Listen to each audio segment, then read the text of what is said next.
Baik, assalamualaikum warahmatullahi wabarakatuh. Kembali lagi di channel saya Izul MTQ Channel. Kali ini saya akan membahas tentang pengantar akuntansi perusahaan dagang. Tapi ini saya mau sharing aja tentang materi-materi apa aja yang ada di perusahaan dagang. Yang saya gunakan adalah pengantar yang saya pelajari di semester 1 perkuliahan ini, yaitu di adaptasi Indonesia. Kalian mungkin punya bukunya. Ya, pengantar akuntansi 1 adaptasi Indonesia. Aktivitas perusahaan jasa berbeda dengan aktivitas perusahaan dagang. Perbedaan tersebut tercermin dalam siklus operasinya serta laporan keuangan mereka. Adapun siklus akuntansi di perusahaan dagang itu, yang pertama tentunya ada aktivitas pembelian. Di sini kalau di perusahaan jasa ini tidak ada aktivitas pembelian, ada sih seperti pembelian perlengkapan dan lain-lain. Namun perbedaan ketika kita belajar perusahaan dagang, kita akan ada transaksi pembelian persediaan barang dagangan, yaitu mengenai apa yang akan kita dagang atau apa yang akan kita jual. Misal saya mau membuat perusahaan keripik kaca nih, kan saya tidak punya apa bentar saya minum dulu. Kan saya tidak punya produk keripik kacanya, maka saya harus melakukan aktivitas pembelian persediaan keripik kaca itu. Setelah saya membeli keripik kaca, pastinya ada produk di sana, produk keripik kaca tadi. Lalu setelah saya punya produk, saya akan melakukan aktivitas penjualan kepada customer atau orang yang akan membeli keripik kaca tersebut. Dan nanti dampaknya itu saya bisa menjualnya secara tunai dan juga bisa menjualnya secara kredit.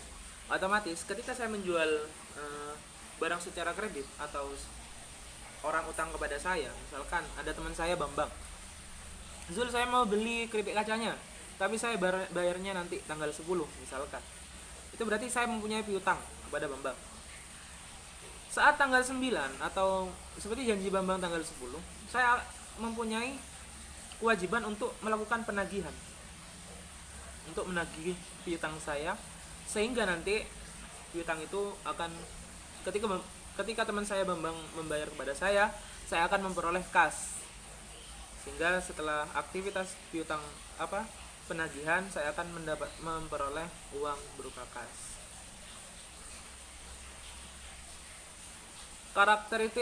Karakteristik perusahaan dagang tentunya berbeda dengan perusahaan jasa.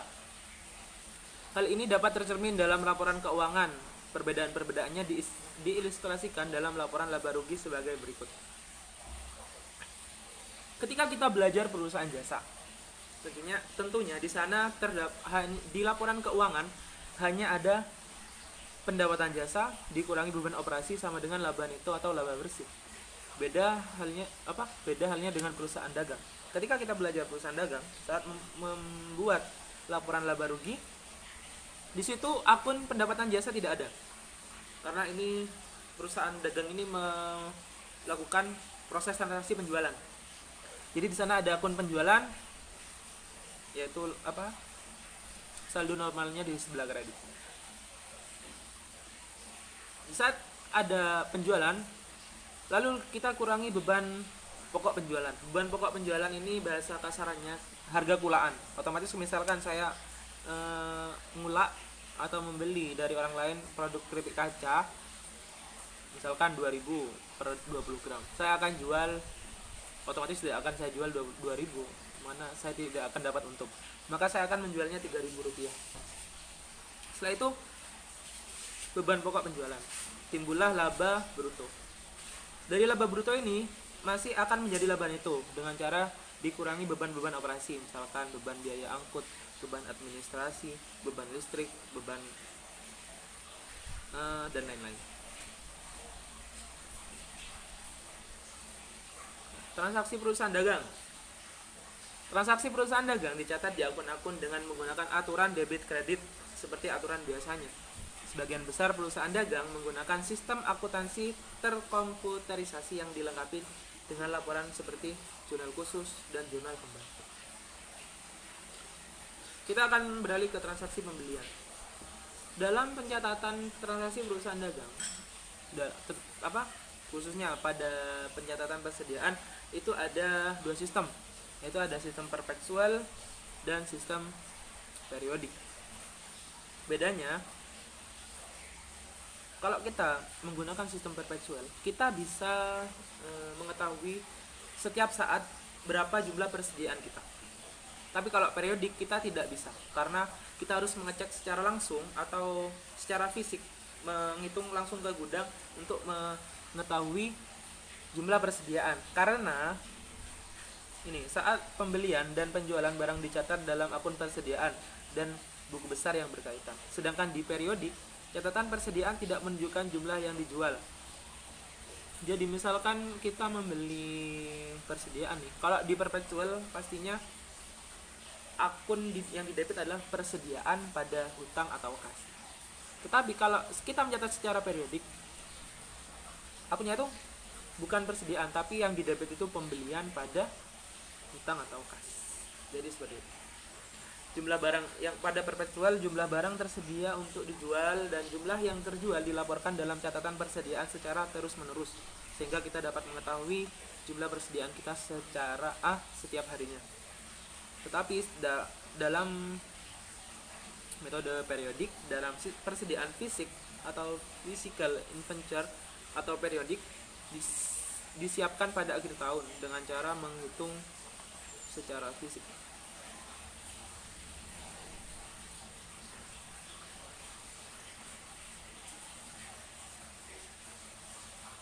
Selanjutnya kita akan mencoba belajar tentang syarat dan periode kredit.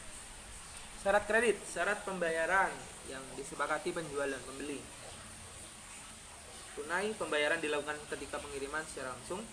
Periode kredit, kelonggaran waktu pelunasan. Jadi ketika ada yang membeli utang atau kita punya utang ke orang, itu ada kelonggaran waktu. Periode kredit biasanya N/30 atau pembayaran jatuh tempo dalam 30 hari, atau bisa juga N/om atau end of month, pembayaran jatuh tempo pada akhir bulan.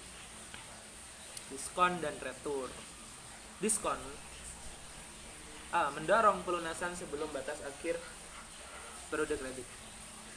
Bisa dicatat secara gross method dan net method. Tapi untuk peraturan yang terbaru, FASB yang terbaru itu menggunakan net method. Itu kata dosen saya. Di sini ada diskon 3% jika membayar dalam 10 hari.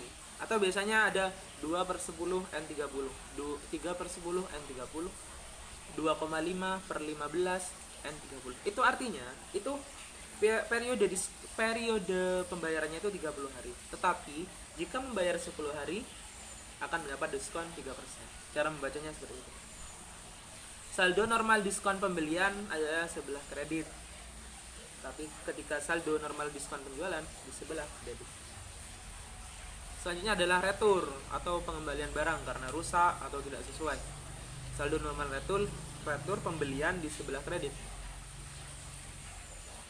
Sedangkan retur penjualan di sebelah debit. Perbedaan gross method dan net method. Gross method, diskon dicatat pada saat uang diterima. Jadi ketika kita membeli barang, ada perjanjian 2/10 N30, itu diskonnya tidak kita catat dulu, tapi kita catat ketika kita membayar, atau ada orang yang membayar pada kita. Net method, diskon diakui pada saat penjualan. Jadi entah itu mau bayar diskon dulu apa belum, kita mengakuinya sesuai diskonnya. Misalkan menjual barang nih 4 juta dengan syarat 2/10 N30, kita mencatatnya bukan 4 juta lagi, tapi kita harus kurangi diskonnya. Entah dia pembeli itu mau mengambil diskonnya atau tidak, itu terserah. Nanti kita membuat penyesuaian di jurnalnya. Ini diskon yang tidak diambil dicatat saat dilakukan pelunasan. Sekarang kita beralih ke ongkos kirim. Sini ada FOB shipping point dan FOB destination.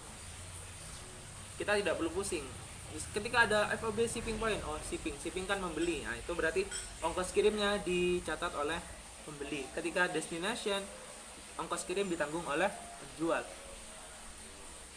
Jurnal yang dicatat saat FOB shipping point itu langsung mengarah ke akun persediaan, karena itu anggapannya itu harga kulaknya. Jadi ada persediaan, jadi semua itu dilimpahkan ke persediaan ketika metode perpetual. Jadi persediaan pada kas. Ketika biaya ongkir atau FOB destination-nya itu dicatat oleh penjual, jadi penjual itu ada biaya ongkos kirim pada kas. Ketika terjadi FOB shipping point, penjual tidak perlu mencatat jurnalnya. Karena apa? Karena sudah ditanggung oleh pembeli. Begitupun ketika FOB destination, pembeli tidak perlu mencatat karena itu sudah ditanggung oleh penjual. Pajak penjualan. PPN 10%. PPN untuk pembelian dicatat di posisi aset. Ketika kita membeli itu PPN masukan. Ketika kita melakukan penjualan berarti itu PPN keluaran atau VAT in, VAT out. VAT in itu untuk ketika kita membeli barang. VAT out ketika kita menjual barang. Oke, terima kasih. Jadi segitu saja untuk kita sharing-sharing tentang materi perusahaan dagang. Ketika mungkin saya ada salah dalam